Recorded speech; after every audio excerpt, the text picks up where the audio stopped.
જિલ્લા પંચાયતના વિપક્ષી નેતા તરીકે મારી નિમણૂક કરવામાં આવી છે. એમાં કચ્છ જિલ્લા કોંગ્રેસ સમિતિ તેમજ ગુજરાત પ્રદેશ કોંગ્રેસ કમિટી જે મારામાં વિશ્વાસ મૂકી અને વિપક્ષી નેતા તરીકે તેમજ અમારા ચૂંટાયેલા જિલ્લા પંચાયતના સભ્યો મારા નામની દરખાસ્ત કરી અને જે મને મારામાં વિશ્વાસ મૂકી અને જિલ્લા પંચાયતના વિપક્ષી નેતા તરીકે મારી વરણી કરવામાં આવી છે, એના માટે હું ગુજરાત પ્રદેશ કોંગ્રેસ કમિટી તેમજ કચ્છ જિલ્લા કોંગ્રેસ કમિટીનો ખૂબ ખૂબ આભાર માનું છું.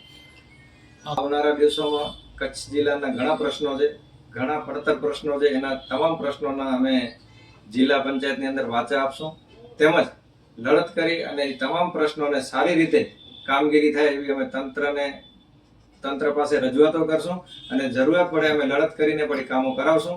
તેમજ કચ્છ જિલ્લો એટલે અત્યારે તમે જાણી શકો છો કે અત્યારે વરસાદ પણ બહુ ઓછો કચ્છ જિલ્લામાં થયેલો છે. પછી રોડ રસ્તા એવા ઘણા બધા પ્રશ્નો પડતર પ્રશ્નો છે કચ્છ જિલ્લાના. એ તમામ પ્રશ્નો માટે સતત લડી અને લોકોને સારી સુવિધાઓ મળી રહે એના માટે અમે સતત તત્પર રહેશું. મેં મારા વિસ્તારમાં મારાથી હું તાલુકા પંચાયતના સભ્ય તરીકે મેં સેવા આપી છે. નખત્રાણા તાલુકા કોંગ્રેસ સમિતિના પ્રમુખ તરીકે પણ હું છેલ્લા 2018થી સેવા આપી રહ્યો છું. તમામ જે નખત્રાણા તાલુકાના કનડતા પ્રશ્નો છે એના માટે અમે હર હંમેશ સત્તા પક્ષની સામે લડ્યા છીએ, અવાજ ઉપાડ્યો છે અને અમારાથી શક્ય હોય એટલા બધા પ્રશ્નોનો અમે સારી રીતે નિરાકરણ લઈ આવ્યા છીએ. અને નિરાકરણ ના આવ્યો તો પણ અમે સત્તા પક્ષને કાન આવડ્યા છે અને કામ કરવા માટે મજબૂર કર્યા છે.